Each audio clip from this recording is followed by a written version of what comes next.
Bentar. Oke deh. Saya akan bacakan saja ya, 2 Tawarik pasal 4 ayat 9 dan 10. Yabes lebih dimuliakan daripada saudara-saudaranya. Nama Yabes itu diberi ibunya kepadanya sebab katanya, "Aku telah melahirkan dia dengan kesakitan." Yabes berseru kepada Allah Israel katanya, "Kiranya engkau memberkati aku berlimpah-limpah dan memperluas daerahku, dan kiranya tanganmu menyertai aku dan melindungi aku daripada malapetaka, sehingga kesakitan tidak menimpa aku." Dan Allah mengabulkan permintaannya itu. Ini menarik, Yabes ini kemudian dikisahkan tentang dia meminta, lalu kemudian doanya dikabulkan. Di era 90-an, topik doa Yabes itu kemudian membuming, bahkan keluar beberapa seri buku tentang doa Yabes. Lalu Bapak Ibu, kedepannya muncul satu lagu yang kita sudah sering dengar tentang doa Yabes ini. Nah, hari ini saya mau berbagi tentang hal itu, bagaimana kemudian kita mau mengenal Yabes dulu. Kita akan mulai seperti biasa Bapak Ibu, mengapa, bagaimana. Kita akan kenal siapa itu Yabes, mengapa dia berdoa, lalu bagaimana dia sampai kemudian berdoa, lalu kok bisa doanya langsung didengar oleh Tuhan. Kita mulai ya. Kita mulai dengan apa? Siapakah Yabes itu? Pertanyaan siapakah Yabes ini sangat penting untuk digali. Kalau Bapak Ibu melihat lebih jauh tentang teks kita, kita menemukan bahwa Yabes ini berarti dia berduka, dia sengsara, Yabes.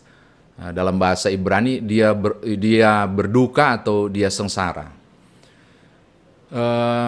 Karena dia menggunakan tenses imperfect, maka kalau mau menyebutnya harusnya dia berduka, sedang berduka terus-menerus.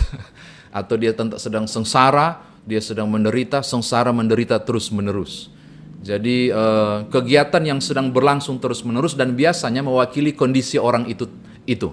Ketika diberi nama Yabes, berarti orang itu akan mengalami deritanya yang luar biasa. Nanti saya jelaskan lebih jauh. Siapa sebenarnya tokoh ini? Tokoh ini sangat asing dalam Alkitab. Kalau kita jujur membuka Alkitab, kita akan terkejut bahwa Yabes cuma disebutkan 2 kali dalam Alkitab. Tokoh ini cuma muncul 2 kali. Itu pun pada pasal yang sama, dan kitab yang sama, di 2 ayat berbeda. 1 Tawarik 4 ayat 9, dia muncul sekali, lalu kemudian ayat 10. Saya ulangi ya, dia cuma muncul begitu aja. Lalu ketika Bapak Ibu baca lagi ayat 11, 12, udah nggak ada lagi. Cari lagi, Bapak Ibu tidak akan dapatkan. Tokoh yang sama, Bapak Ibu tidak akan dapat. Dan menariknya, kalau Bapak Ibu baca, dia, tolong lihat pasal 4, perikop judul, yang dikasih judul Lembaga Alkitab Indonesia, dia berasal dari cabang yang lain. Jadi bukan dari garis keturunan yang utama. Cabang yang lain berarti yang kurang diperhitungkan. Sangat mungkin dia berasal dari garis keturunan menantu perempuan yang bernama Tamar, yang Yehuda itu, kalau baca pasal 2 ayat 4. Lalu juga sangat mungkin karena Tamar diperistri Yehuda, dan karena suaminya jahat dan dibunuh, akhirnya dari situlah, garisnya Tamar itulah yang kemudian melahirkan seorang yang bernama Yabes ini. Jadi kalau mau dipikir, Yabes ini bukan siapa-siapa. Saya ulangi, dia bukan siapa-siapa, nggak top, tokoh yang tidak top kok dalam Alkitab. Dia bukan siapa-siapa, tetapi kemudian menjadi siapa-siapa ini yang menarik mesti kita gali. Saya lebih lanjut Bapak Ibu, mengapa sampai kemudian dia dinamai Yabes, mengapa kemudian dia berdoa, saya kira penting untuk digali. Mengapa kemudian dia dinamai Yabes? Ternyata ini berhubungan dengan proses melahirkan. Tolong lihat ayat 9 pasal 4 1 Tawarik. Ternyata itu berhubungan dengan bagaimana proses dia dilahirkan. Mamanya bilang begini, "Because I bear him with sorrow." Karena saya melahirkannya dengan kesedihan, dengan kepahitan, dengan kesakitan, dengan kesengsaraan. Kalau mau pakai kata Yabes itu.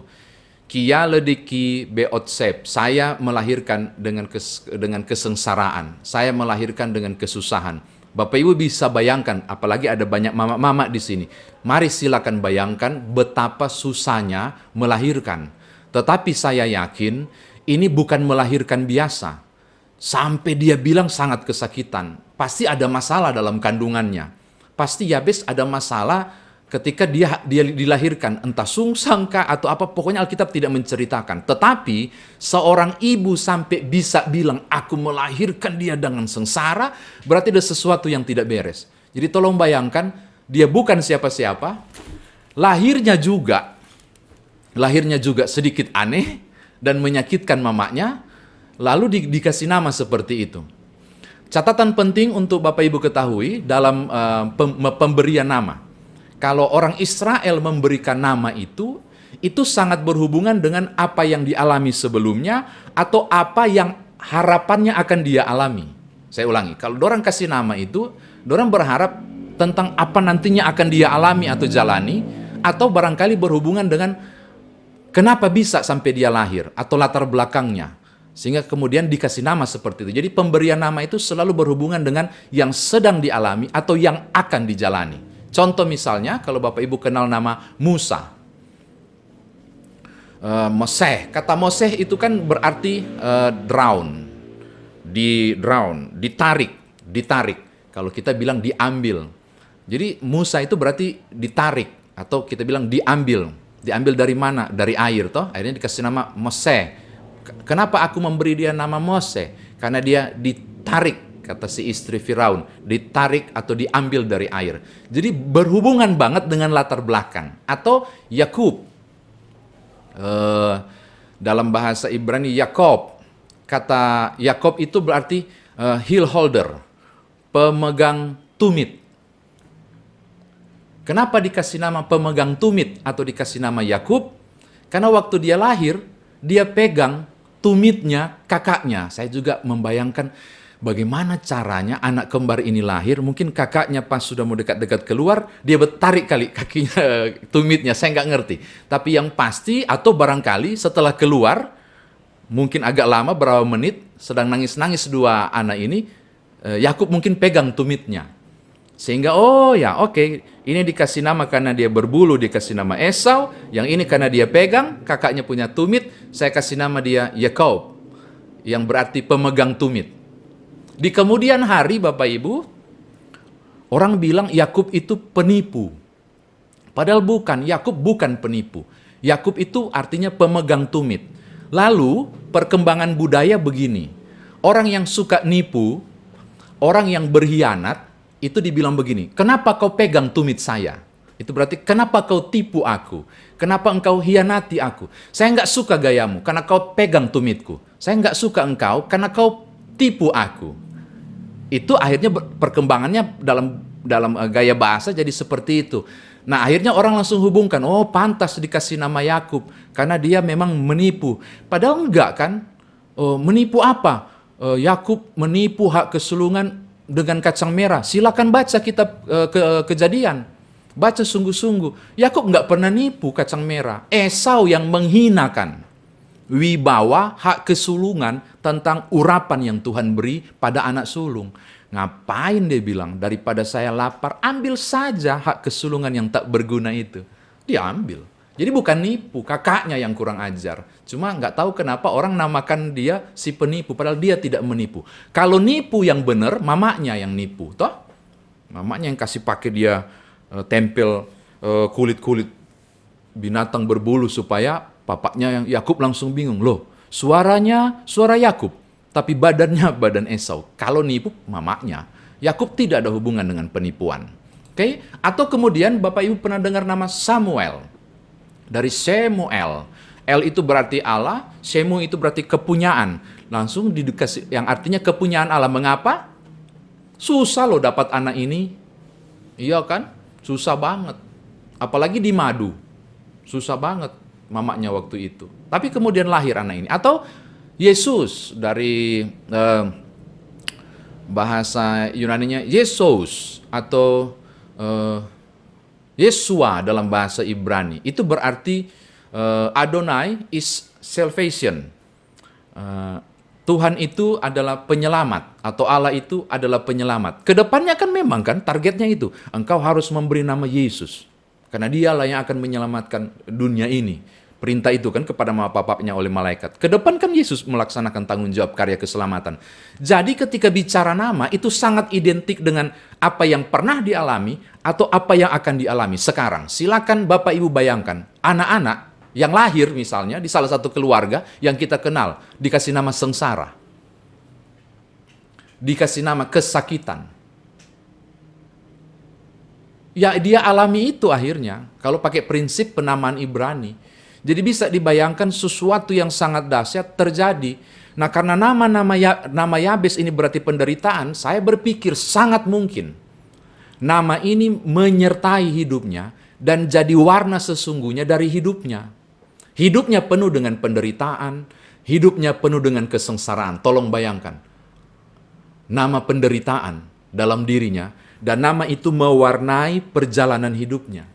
Jadi ketika Bapak Ibu bicara Yabes, jangan bicara doanya dulu. Bicara tentang jatuh bangunnya dia. Tentang gagalnya dia dalam bisnis atau usaha. Tentang gagalnya dia meraih masa depan barangkali. Tentang bagaimana daerah kekuasaannya dia tidak pernah bisa pertahankan. Tentang panennya yang gagal. Tentang dicemooh pada masa kecil. Dihinakan pada masa bermain. Karena namanya, oh itu besar. Bicara soal Yabes, jangan bicara doa yang dikabulkan dulu. Bicara tentang latar belakang yang mengerikan dari tokoh ini. Yang berasal dari cabang yang bukan siapa-siapa dari turunan Yehuda. Itu ngeri Bapak Ibu. Nah, saya mencoba merefleksikan, barangkali sudah sampai pada usia yang tepat, saya tidak tahu kapan tepatnya doa ini, di usia mana dia naikkan. Tiba-tiba dia merenung. Dan di dalam satu perenungan itu, dia merasa ada sesuatu yang harus saya ubah dalam hidupku. Ada sesuatu yang harus saya buat dalam kesengsaraan, dalam kepedihan, dalam kegagalan, dalam sakitku, dalam derita, dalam cemoohan orang lain.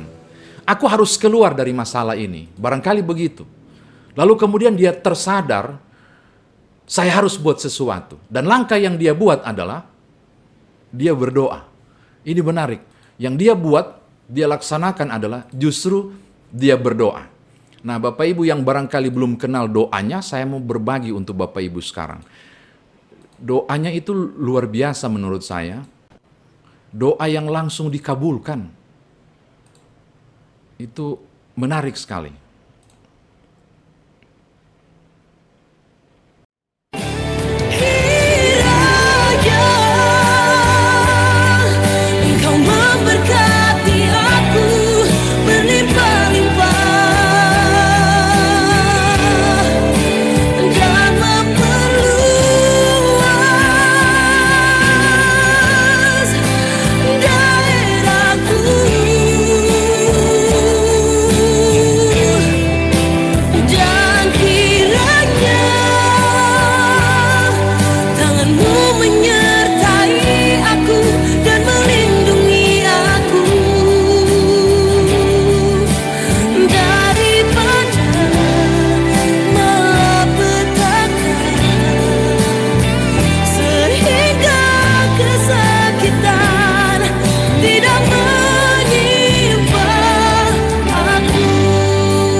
Jadi menarik kan Bapak Ibu,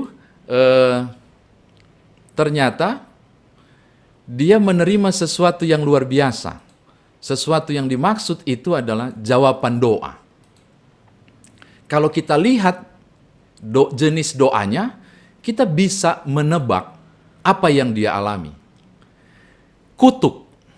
Mengapa? Karena dia bilang, kiranya engkau memberkati aku.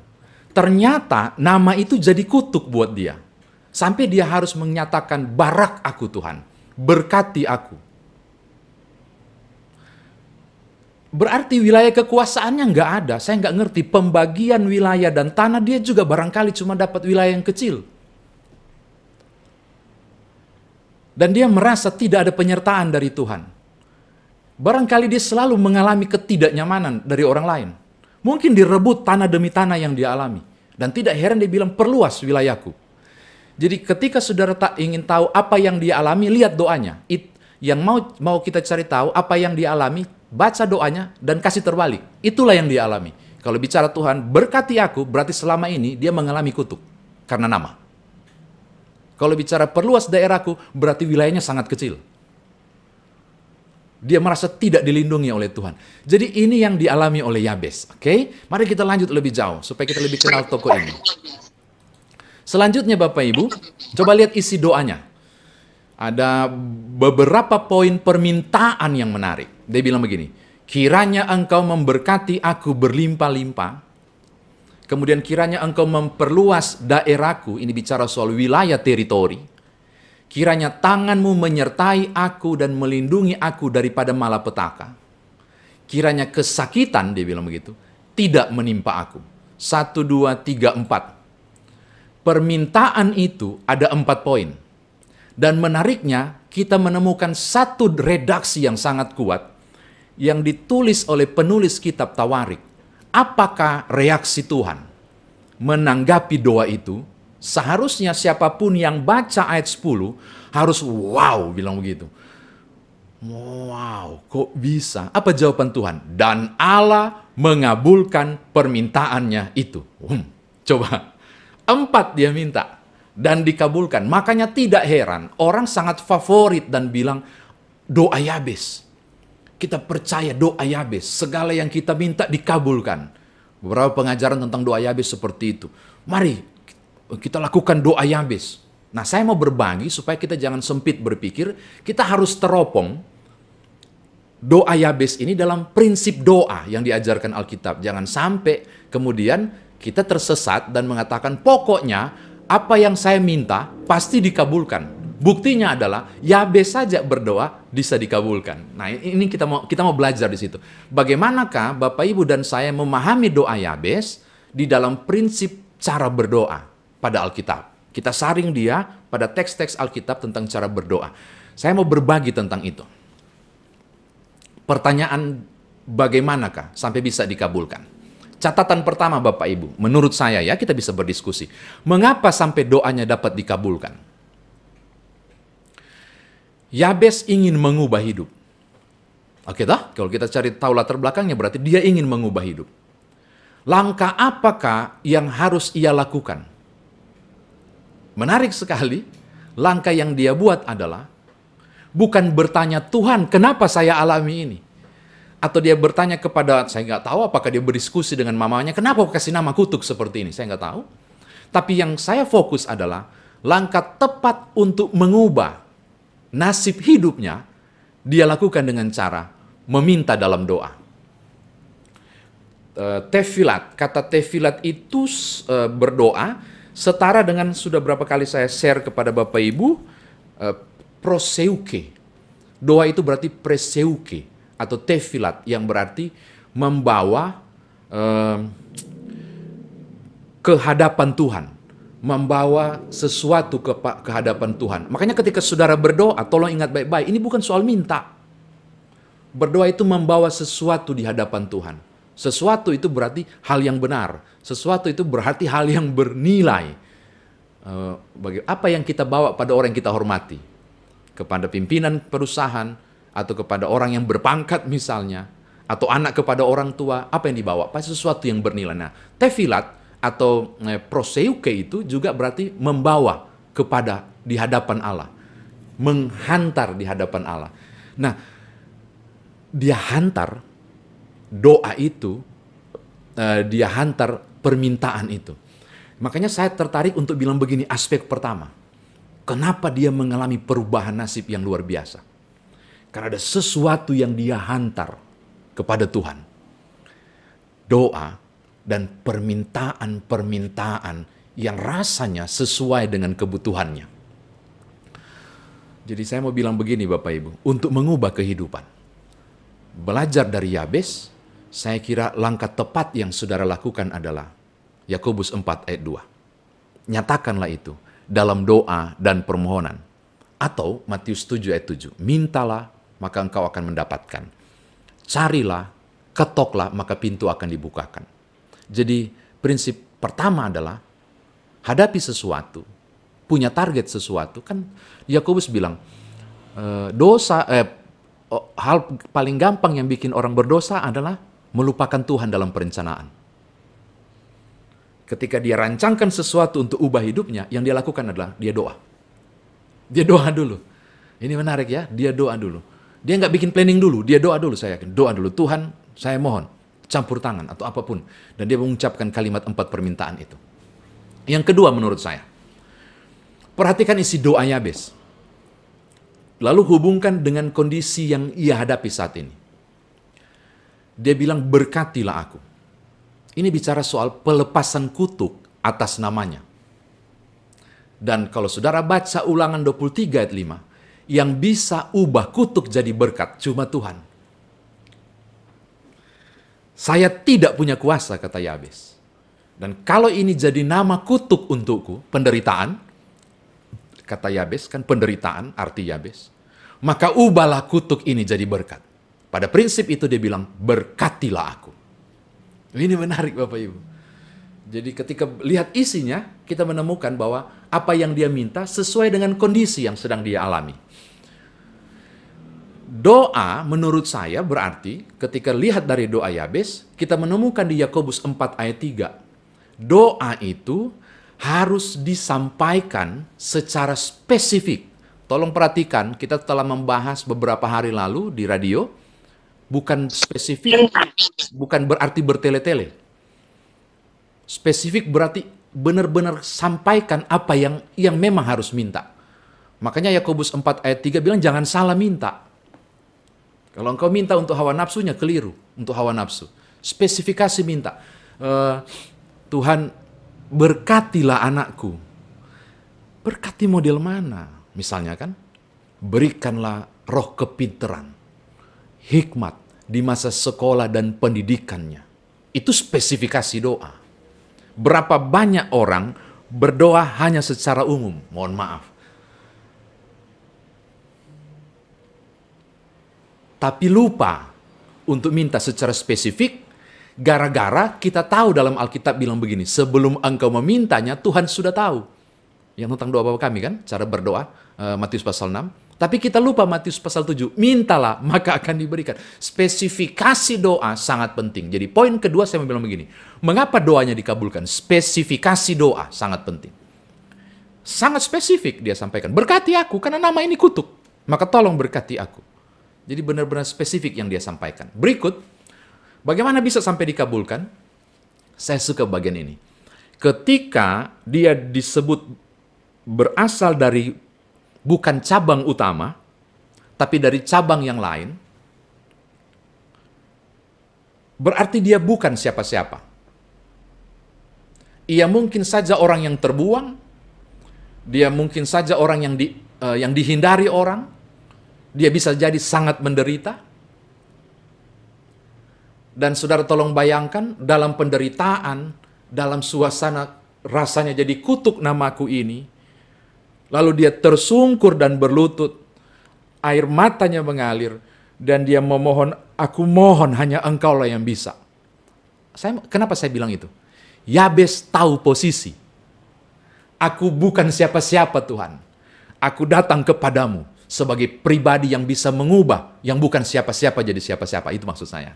Dan saya sangat percaya Tuhan mengasihi orang yang papa, orang yang rendah, orang yang benar-benar tahu diri di hadapan Tuhan.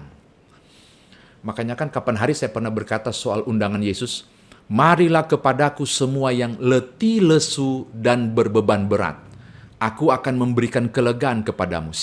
Kepada siapakah undangan itu Tuhan beri? Bukan kepada mereka yang rasa mampu, bukan kepada mereka yang rasa hebat, bukan pada mereka yang rasa perkasa, tapi undangan itu cuma diberikan kepada mereka yang letih lesu dan berbeban berat, hopeless. Engkau yang datang kepada Tuhan dengan air mata, engkau yang datang kepada Tuhan dalam keletihanmu, Engkau yang datang dalam kerendahan. Oh, Tuhan tertarik pada hati yang seperti itu. Oh, itu penting. Makanya saya yakin kenapa dia dikabulkan. Karena dia tahu posisi. Dia sadar diri. Dia butuh Tuhan. Dan dia datang dalam kerendahan. Oke, itu alasan ketiga menurut saya. Yang keempat, ini menarik nih. Bolehkah meminta lebih? Karena doa Bapa kami bilang secukupnya.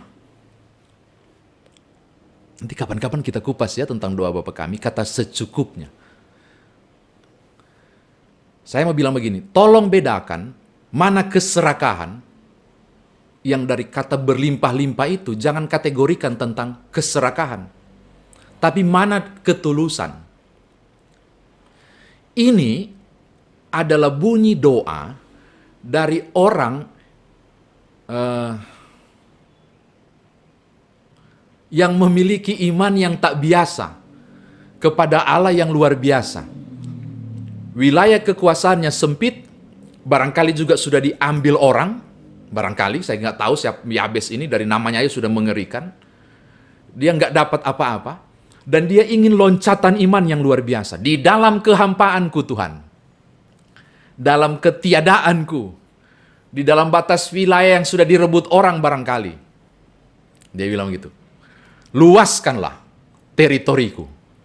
Ini bukan soal serakah Bapak Ibu, jangan salah paham dengan doa ini. Karena tiba-tiba orang langsung sandingkan dengan doa Bapa kami, salah itu. Masa melimpah-limpah? Padahal kita diajarkan secukupnya. Jangan perhadapkan melimpah-limpah dengan secukupnya, bedakan konteksnya. Ini bukan seorang yang serakah, bukan. Ini orang yang bukan siapa-siapa. Tapi yang memiliki iman yang luar biasa kepada Allah yang Almighty God. Berkati aku Tuhan. Luaskan teritoriku. Ini soal iman sebenarnya, mau bicara di sini soal iman. Jadi dia melakukan lompatan besar dari kondisinya yang terpuruk. Berapa banyak orang yang jatuh dalam keterpurukan dan tidak bisa langsung manjat lagi. Berapa banyak? Justru karena terpuruk. Yabes beda.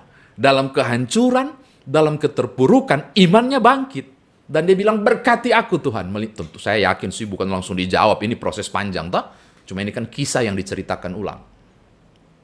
Bukan tiba-tiba simsalabim langsung jadi. Enggak lah, aku yakin ini proses panjang dari perjalanan Yabes.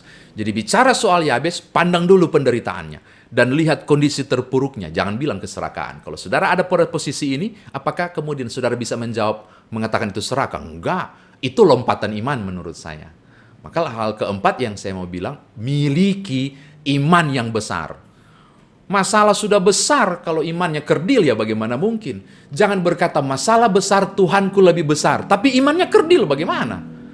Jadi penting sekali, tandingkan masalahmu yang besar dengan imanmu yang besar, karena Tuhan maha besar. Saya dengan semangat mau bilang ini, karena Yabes ini contoh yang luar biasa menurut saya. Pribadi real, yang tercatat dalam Alkitab di kondisi yang luar biasa itu. Yang kelima Bapak Ibu, bagaimana hingga doa ini bisa dikabulkan? Catatan kelima. Meminta lebih, menurut saya, meminta lebih, harus dibarengi dengan pemahaman lebih, terutama mengenai konsekuensi. Konsekuensi yang ada. Tolong buka Yohanes 15. Itu bagus sekali. Di Yohanes 15 kita menemukan sesuatu yang sangat menarik. Ayat 7 dan ayat yang ke-8.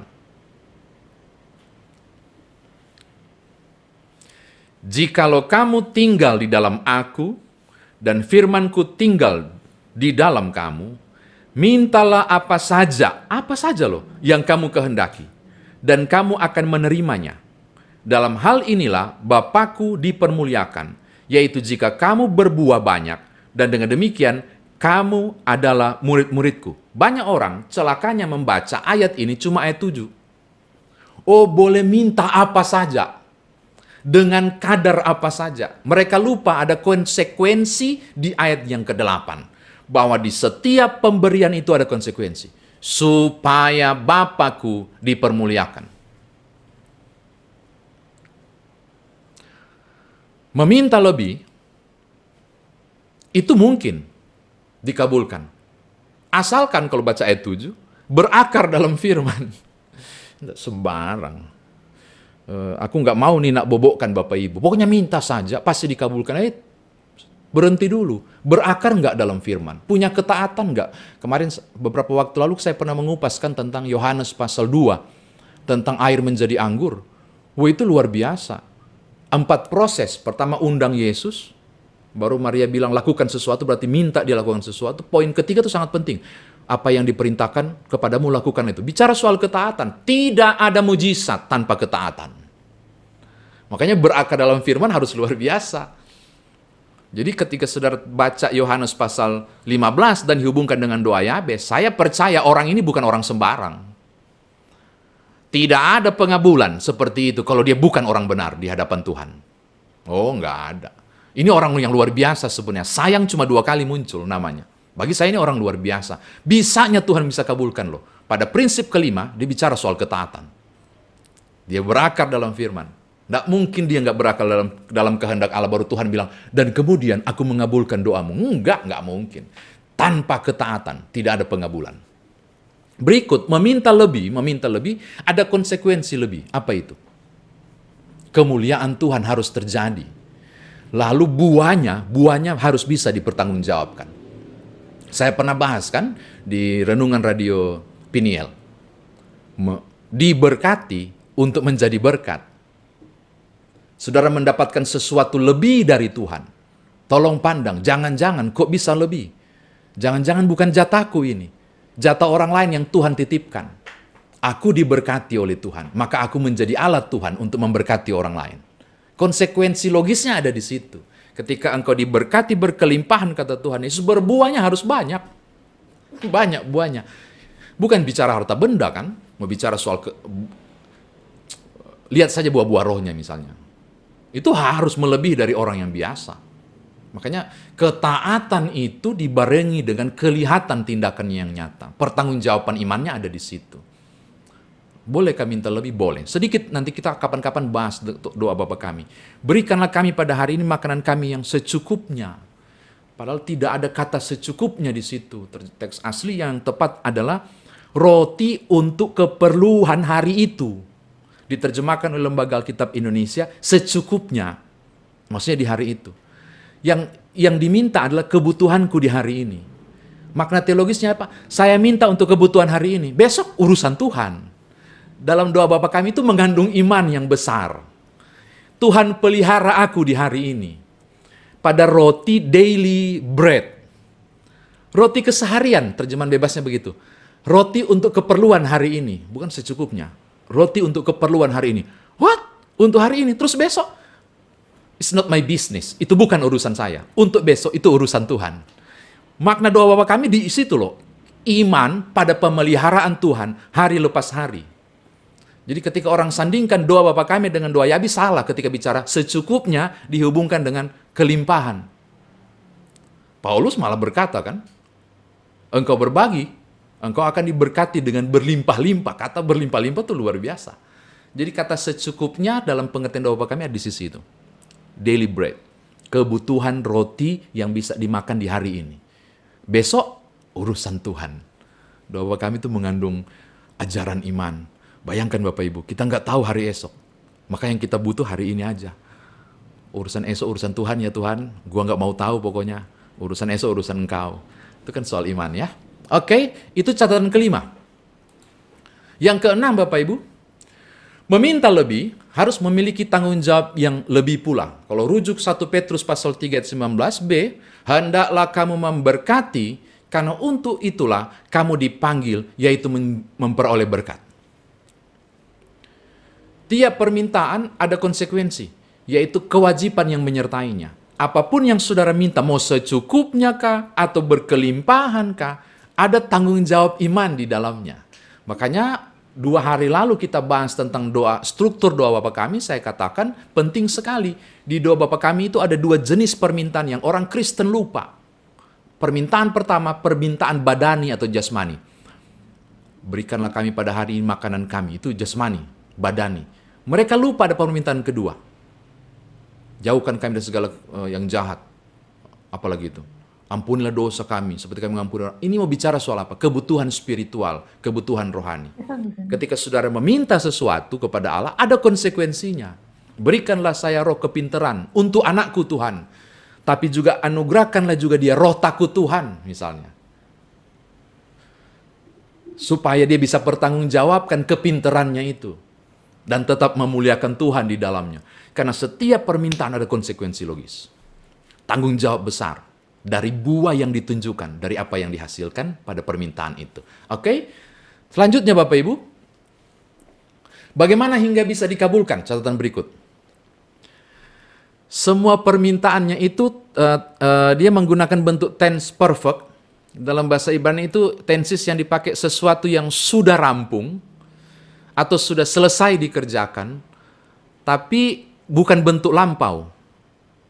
Sudah rampung, sudah dikerjakan, mar bukan bentuk lampau. Artinya doa yang dinaikkan ini adalah doa yang dinaikkan dengan iman yang luar biasa, pada keyakinan Tuhan pasti jawab.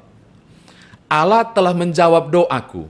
Kalau kita baca Markus pasal 11 ayat 24, Yesus menyatakan hal yang menarik. Apa saja yang kamu minta dalam doa, percayalah bahwa kamu telah menerimanya.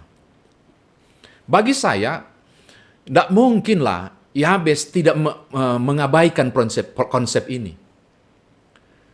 Ketika saya bilang dia menaikkan doa dengan sungguh dan dengan iman, itu berarti dia meletakkan keyakinan. Bagian saya berdoa. Bagian Tuhan mengabulkannya dan mengerjakannya. Dan itu bukan urusan saya lagi. Saya yakin Tuhan sudah merampungkannya. Ketika Yesus mengatakan percayalah bahwa engkau telah menerimanya, ini kan bicara soal iman. Walaupun kita sudah bahas beberapa kali tentang ada 3 penyebab doa tidak dikabulkan. Tapi ini kita bicara hal yang lain. Ini bicara soal iman yang luar biasa. Saya tahu Tuhan, engkau sudah mengabulkan.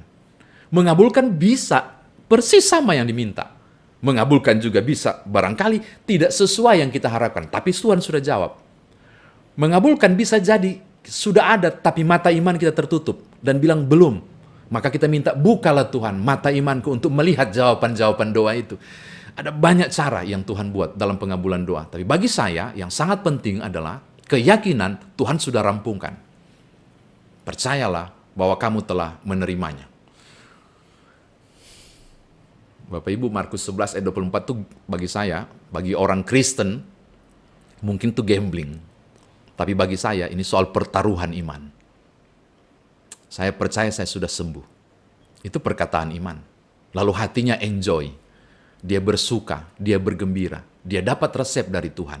Hati yang gembira adalah obat yang manjur, misalnya. Nanti kita bisa diskusi. Terus kalau jawabannya terbalik, nanti. Ada teks Alkitab yang bilang itu juga. Terus ternyata rasanya enggak. Nanti kita kalau mau diskusikan. Itu juga menarik. Nah, saya mau tutup. Ada beberapa catatan penutup mengenai doa Yabes yang menarik ini. Yang pertama, perhatikan sekali lagi isi doa Yabes yang indah ini.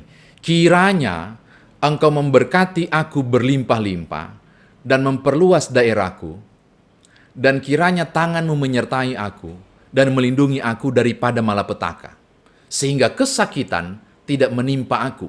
Dan respon Tuhan, dan Allah mengabulkan permintaannya itu. Tolong lihat warna putih di tulisan itu. Sekarang saya mau bilang, faktor otoritas ilahi sangat menentukan. Ini kalau bicara pengabulan, ini mau bicara hak prerogatif. Yang tentukan dijawab atau tidak bukan Yabes. Oh betul. Saya sudah kasih tahu kan, betapa Paulus 3 kali berdoa tentang sakitnya. Yang sangat berat sampai dia bilang sakit itu seperti iblis yang menggocoh aku. 3 kali ku minta. Tapi jawaban Tuhan begini, cukuplah kasih karuniaku padamu. Saya mau bilang hal yang sama. Soal Yabes adalah soal otoritas. Soal Yabes adalah soal prerogatif Allah. Jadi ketika saudara kembali ke pertanyaan, kok bisa sih doanya dikabulkan, doaku tidak? Saya mau kasih balik hal itu. Soal pengabulan doa bukan soal Yabes. Soal pengabulan doa, soal hak Tuhan. Mau kabulkan atau tidak. Ini menarik. Toh? Makanya ketika orang berdoa, jangan mentah-mentah terima konsep doa Yabes. Prinsip-prinsip Alkitab tentang doa harus disoroti. Di finalnya saya sudah, dari beberapa uraian tadi sampai 6 poin itu, saya bilang hal yang pertama untuk kunci hal ini. Hati-hati, ada faktor penting dari pengabulan doa. Yaitu bukan hanya soal orangnya yang berdoa, atau bagaimana dia berdoa, atau apa yang terjadi padanya. Tapi juga bicara soal Tuhanlah yang punya hak mau kabulkan atau enggak. Kalau enggak, Bapak Ibu tahu, hal yang sangat mengerikan di kayu salib. Eli, Eli, lama sabaktani. Seruan putra Allah. Apa reaksi Tuhan? Enggak ada. Sorga sunyi senyap. Pertanyaan di atas kayu salib enggak terjawab. Coba. Ini bicara soal hak otoritas Allah. Saya sampai harus bilang begini, ya ampun, sadar dirilah nyoman jepun. Engkau cuma debu di hadapan Tuhan. Maka dikabulkan atau tidak, ini kasih karunia. Maka aku mengemis kasih karunia itu. Gitu, orang Kristen kalau berdoa itu ngemis. Memohon pengampunan. Berapa banyak saudara berdoa biasa saja. Oh Tuhan, bla bla bla, selesai. Ngemis, memohon. Soal pengabulan urusan Tuhan kok. Pengabulan urusan Tuhan loh. Layak atau tidak Tuhan yang bilang dan tentukan. Walaupun saya sudah pernah bahas, hanya doa orang benar yang dikabulkan, bukan doa pendeta. Doa orang benar. Makanya sebelum berdoa minta ampun dulu, minta pembenaran. Itu pun kalau terpenuhi belum tentu karena kita terkunci di sini. Tugas Yabes meminta, memohon, dikabulkan atau tidak. Saya bilang core bisnisnya Allah. Tuhan core bisnis itu, bukan torang. Tuhan yang tentukan. Oke? Nah, saya mau bilang ajakan penutup ini. Saya yakin kalau saya tanyakan begini kepada Bapak Ibu Saudara, apakah ada yang mau menjadi seperti Yabes? Saya yakin semua orang angkat tangan. Saya mau seperti Yabes.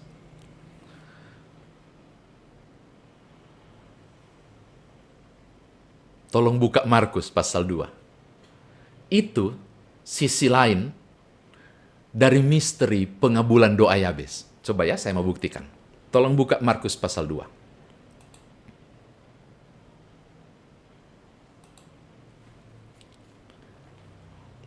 Mungkin pernah dengar kisah ini. Kayaknya saya sudah pernah bawa di radio, Piniel. Tentang orang lumpuh yang disembuhkan, ditandai saja, nanti kalau baca makan waktu lagi, yang paling tidak Bapak Ibu sudah pernah dengar.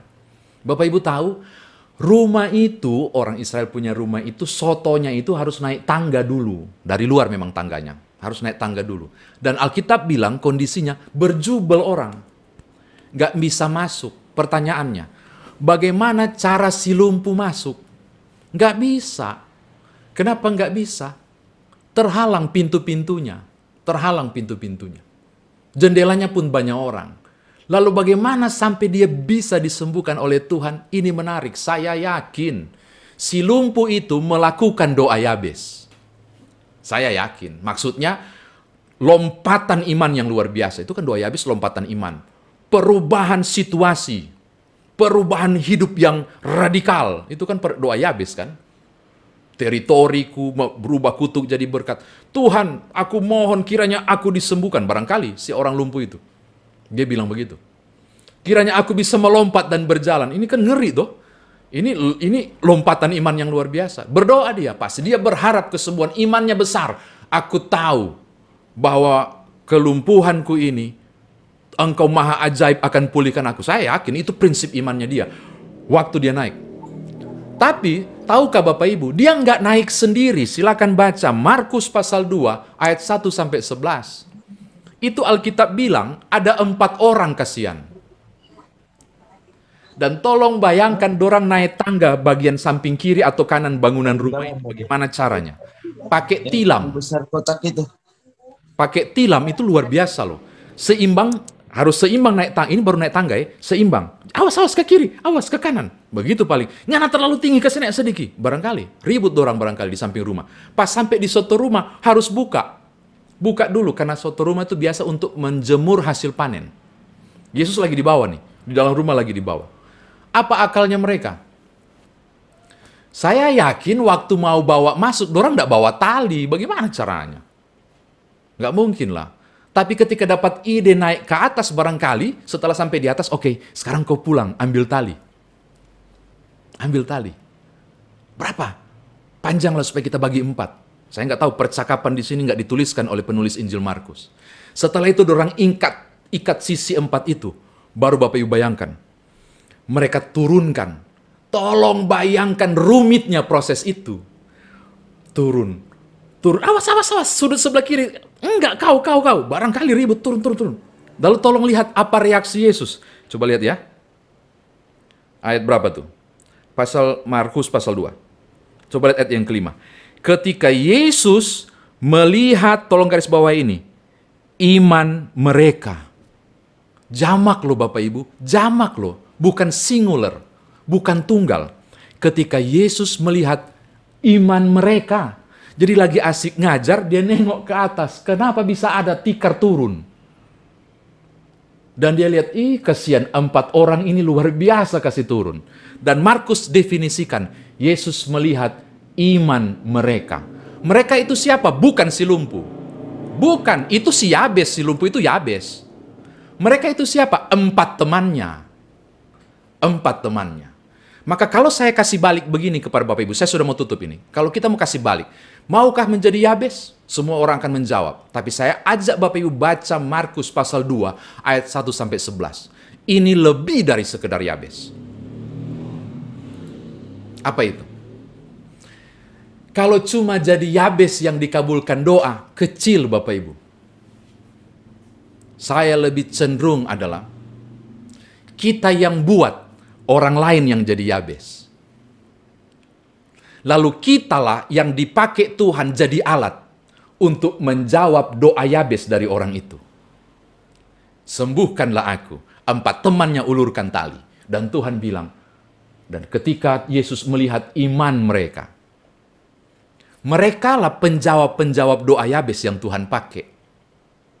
Saya mau tutup, mau bilang begini. Benar-benar menakjubkan andai kata aku jadi doa Yabes. Benar-benar menakjubkan jika aku seperti Yabes yang dikabulkan doa. Tapi saya mau bilang, adalah lebih berbahagia jika engkau memberi dirimu menjadi alat Tuhan untuk menjawab doa para Yabes yang saat ini sedang butuh masker barangkali. Atau butuh dicantolkan sayur-sayur di pagarnya karena dia lagi diisolasi. Atau perlu dapat WA untuk penghiburan. Di saat tadi siang saya sedang sedih Bapak Ibu karena ada orang yang dekat dengan saya di Balikpapan mantan jemaat yang meninggal dunia hari ini karena COVID. Rencananya sih mau membatalkan ini dan mau cari tahu ada link live nggak, saya mau ikut ibadahnya. Menjadi alat Tuhan untuk kekuatan bagi orang lain. Bagi saya, saudara bukan hanya jadi Yabes. Kebahagiaan yang luar biasa adalah menjadi alat Tuhan untuk menjawab doa para Yabes yang sangat membutuhkan. Begitu. Mari jadi berkat. Bersukacitalah oleh karena engkau dan aku telah dijawab oleh Tuhan. Barangkali karena menjadi Yabes. Tapi lebih berbahagia, engkau menjadi alat Tuhan untuk menjawab kebutuhan para Yabes yang Tuhan pakai. Oke deh, saya kira demikian Bapak Ibu. Kalau ada pertanyaan, silakan.